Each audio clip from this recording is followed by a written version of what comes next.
Hoxe queríamos facer, primeiro, unha valoración da campaña e, segundo, unha reflexión sobre a tremenda complexidade que representa por gandeiros e pos que lle axudamos aos gandeiros, é dicir, as entidades de aconsellamento neste caso, a tramitación das solicitudes da PAC. E decía o da complexidade porque Unións Agrarias, que das 22.000 solicitudes únicas da PAC que se fixeron en toda Galicia, dato provisional, pero que vai variar moi pouco, que fixemos 4.250, pois esas 4.250 que representan 103.000 hectáreas aproximadamente, están feitas sobre 315.000 parcelas, é dicir, unha auténtica exageración, 75 parcelas por explotación, 75 parcelas as que hai que poñer que se cultiva e ademais, se son terras de cultivo, é dicir, millo ou outras terras de cultivo que non sean pastos, fechas de siembra e fechas de recolección. E isto, especificamente, para cada unha das liñas que se solicitan, que poden ser hasta 30, dependendo do tipo de explotación, se é gandeira, se é de agricultura, ecorrexímenes, axudas do PDR, o que se chamaba antes PDR ou la PEPAC, pero que son axudas de desarrollo rural especificamente da comunidade autónoma, é dicir, hasta 30 liñas posibles. Desas 4.250 solicitudes que fixo Unións Agrarias, 4.060 son de gandeiras, 1.200 de leite, 2.500 de vacuno de carne e 380 de ovino e caprino. E estaba empezando a falar de que, como novedade en esta PAC, e que representa outro traballo considerable, están as medidas chamadas ecorrexímenes, varias posibilidades, e que está claro que algunha das que especificamente se creou para a cornisa cantábrica non tuvo o éxito esperado. Digo isto porque das 4.250 solicitudes feitas por Unións Agrarias, 3.300 teñen algún tipo de ecorreximen, o que representa aproximadamente o 76% das solicitudes. E esas prácticas específicas das ecorrexímenes feitas sobre 85.000 hectáreas aproximadamente, o que é algo máis do 80% da superficie total das solicitudes que fixo Unións Agrarias. Un dato un pouco superior á media de Galicia, que se sitúa en torno ao 70% dos solicitantes e do 75% da superficie. E digo que algunha destas está claro que non tuvo éxito porque especificamente a sega sostible, que foi, digamos, creada especificamente para a corrisa cantábrica debido ás prácticas que facemos na corrisa, maioritariamente ganadería, e onde os pastos representan unha superficie moi importante, pois en Unións Agrarias, das 3.750 solicitudes con algún tipo de ecorreximen, a sega sostible só tuvo 106. Só fixemos 106. Por tanto, algo falla no diseño deste ecorreximen.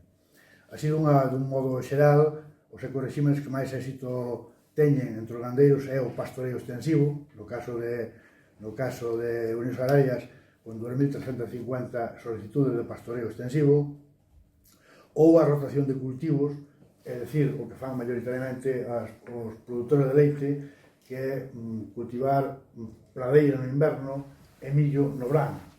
É certo que ten algunhas limitacións, que ten que superar o 50% da superficie e, ademais, dependendo do número de hectáreas, ter un 10% de cultivos mellorantes, pero, aún así, no caso de Unións Agrarias, 620 solicitudes de rotación de cultivos, que, bueno, é un dato importante. E logo, xa máis dedicado, aunque en algún caso compatible ca ganadería, aqueles específicos para o viñedo, que no caso noso, no caso de Unións Agrarias, que son cubertas vegetais, ben sean espontáneas ou inertes, é dicir, evitar o cultivo, o arado ou o movimento das terras para evitar contaminación atmosférica, onde temos aproximadamente 250 solicitudes.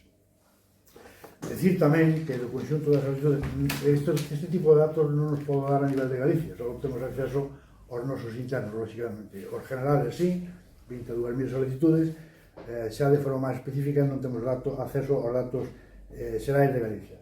E dicir tamén, e xa para finalizar e darlle a palabra ao compañeiro Félix, que dentro das axudas específicas de Galicia, é dicir, as que antes estaban dentro do PDR, aunque agora están dentro do PEPAC, pero que son específicas de Galicia, a extensificación de explotacións, é dicir, aquelas máis donde hai un número reducido de animales en función da superficie, no noso caso son 1053, das cuales 350 están en zonas de pastoreo en convivencia con grandes carnívoros, lobo, oso, mayoritariamente lobo, básicamente, zonas de montaña 1300 e zonas non de montaña 1800.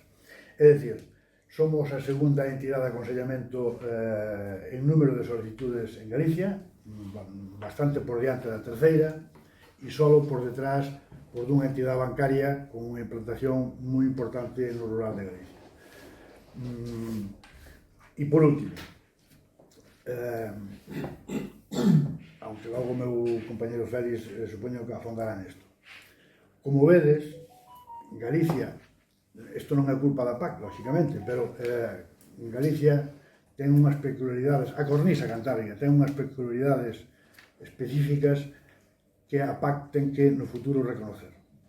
É dicir, facer unha PAC en Castilla e León ou en Castilla-La Mancha seguramente represente poñer que se fai en 5, 10 ou 15 parcelas, pero en Galicia, debido á estructura da terra que temos, isto é un traballo que se diría de forma, tomando un café, de chinos. É dicir, poñer o que se cultiva de media en cada solicitude 75 parcelas é un traballo impresionante. E isto leva, ademais, a outra das cuestións que temos que plantear. Debido a ese elevadísimo número de parcelas, con demasiada frecuencia, o sistema para a solicitud de PAC, da política agraria en Galicia, ten fallos. É dicir, non funciona. Por qué? E por que pasa isto en Galicia e non pasa en outras comunidades autónomas? Non pasa isto en Galicia e non en outras comunidades autónomas porque ten que validar esa aplicación, ten que validar o que se fai en un número de parcelas inmensa que non teñen en outras comunidades autónomas. Por tanto, eu creo que de cara ao futuro temos que plantear, nos o plantearemos, algunha modificación do sistema da PAC, porque isto é un traballo, como se dice, ingente. E cada vez que se fala en Bruselas de flexibilización, etc., pois cada vez se convirte en máis complicado, como estamos vendo en esta nova etapa. Queríamos trasladar os datos que temos a día de hoxe. O lunes, certo, cerrou a tramitación da PAC. Temos datos nosos e algún tamén para facer determinadas comparativas. E é certo que Javier é cauto no sentido de que traslada os datos daquelas PACs que facemos baixo paraguas exclusivamente de unións agrarias, que son esas 4.250, pero a realidade é que Unións Agrarias fai bastantes máis PACs. É dicir, estamos por encima das 4.600 PACs, porque as facemos en colaboración con outras entidades e as tramitamos aqueles que non teñen capacidade de facelo en determinadas zonas do territorio e, polo tanto, o que decía Javier, que somos a segunda entidade de Galicia tramitadora de PACs, eu en estes momentos estou en situación de decir que prácticamente estamos casi, en cuanto a número de solicitudes tramitadas, estamos moi igualados aos primeiros, que é unha entidade financiera, que é a banca, que a toda a presencia que ten de entidades de sucursales dispersas por toda a xeografía de Galicia. Nos temos 30 oficinas que se dedican a tramitar PACs e que durante estes 2 meses e medio estiveron prácticamente full time dedicados a isto, polo que explicaba Javier. Por lo tanto, estamos prácticamente xa dentro de Galicia como primeiros tramitadores. Como organizaciones agrarias e en comparativa co resto de organizaciones somos a primeira organización agraria en Galicia, que tramitamos o 80% das axudas que tramitan as organizaciones agrarias en este país, en Galicia. O 80% tramita unións agrarias. Isto dá un pouco a magnitud da tramitación e do traballo que se fai desde unións agrarias. E o decía Javier, é un traballo ingente. 315.000 parcelas que hai que introducir en esas solicitudes, 28.000, casi 29.000, corrígeme Javier si digo mal, 29.000 fotografías georreferenciadas que hai que subir en apenas 2 meses. É un traballo pois, que bloquea prácticamente as oficinas de unións agrarias durante estes 2 meses. Un traballo que vale a pena, obviamente, levamos traballando na PAC, é un pilar fundamental para nós, estamos preocupados co que se está trasladando e o que vai a suceder co novo período de PAC a partir do 27-32. Estamos exigindo, e hai poucos días nos movilizábamos en Madrid exigindo que se consolidara o presuposto para o novo período PAC, que é fundamental, é dicir, que non haxa unha detracción de fondos en aras ao tema de defensa que están poñendo en riba da mesa e que nos ten moi preocupados. Non queremos que se renacionalice a PAC, queremos que haxa unha política agraria común diseñada para os 27 países. Eso é o que nos iguala. Si o que está encima da mesa é ese debate que se introduce artificialmente de facer o que cada país poda facer o que queira cos cartos e que haxa un sobrenacional, podemos estar falando de 27 políticas distintas dentro da Unión Europea e podemos estar falando do fin, en definitiva, do que é a política agraria común e da política e da propia Unión Europea, que é a filosofía.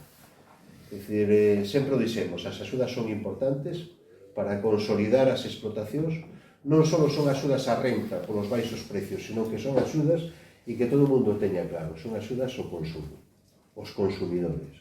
E iso, o que os cartos van dirixidos a evitar que os precios no mercado se disparen e que o PVP dos distintos produtos alimentarios, fundamentalmente da carne e de outra serie de produtos, non se disparen nos lineais e, por lo tanto, que teñan precios que sean asequibles para os consumidores, pero que teñen outro papel, que é fundamental, que é o soporte medioambiental, o de crear a sostenibilidade e conseguir que se fije población e que haxa rentas no medio rural dignas para vivir.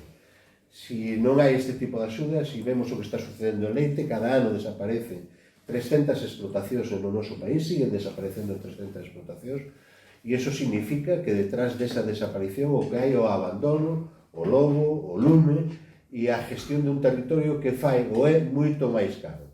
Por lo tanto, é fundamental que se sigan mantendo os 2 pilares e as axudas directas. E o que temos que empezar a decidir é que tipo de país queremos.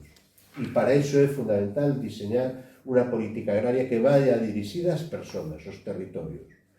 E o que decía Javier, necesariamente hai que simplificar as tramitaciones da PAC.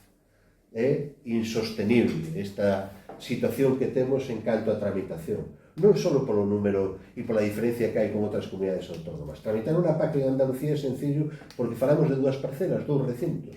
Tramitar unha PAC en unha comarca como Xinzo ou como Viana, estamos falando de PACs con 300 e con 1.500 parcelas en algún caso. Iso é unha auténtica barbaridade.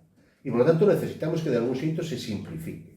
E que o que visibilicemos que é o que queremos, se falamos de salvaguardar medio ambiente, explotaciones sostenibles, de rentabilidade, o que temos que mirar é máis a explotación, a produción, que é o que queremos, e evitar todo este tipo de tramitación que ás veces o que fai é traballos estériles e inútiles que non aportan absolutamente nada e o único que fan é desesperar, primeiro, os solicitantes que son os agricultores e os gandeiros e, en segundo lugar, os tramitadores. Por lo tanto, a simplificación da burocratización ten que ser algo que hai que facer xa.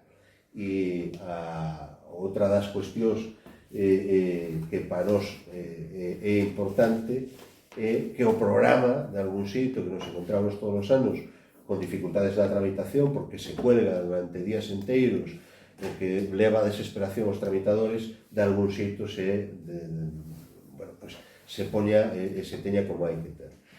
E é certo que ten que haber unha diferenciación, e o dixemos e o denunciamos cando empezou este período PAC, e o que queremos é articular un mecanismo de un ecorreximen distinto, que contemple a filosofía de vida, a forma e o diseño das explotacións en toda a cornisa cantábrica. E para nós é fundamental, porque a PAC en unha zona, en unha cornisa que ten unha forma de vida radicalmente distinta ao resto de España, pois é importante pois que ese diseño que queremos dun ecorreximen propio se teña en conta.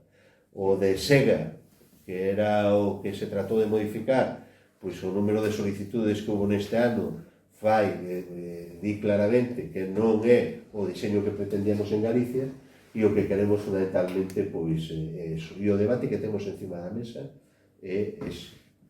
Que tipo de país queremos, si queremos fijar población no medio rural, si queremos realmente que as explotacións non sigan desaparecendo e que ese papel que xoga no medio ambiente, na salvaguarda do medio ambiente, porque non podemos olvidar que quen realmente mantén o medio rural son os agricultores e gandeiros deste país.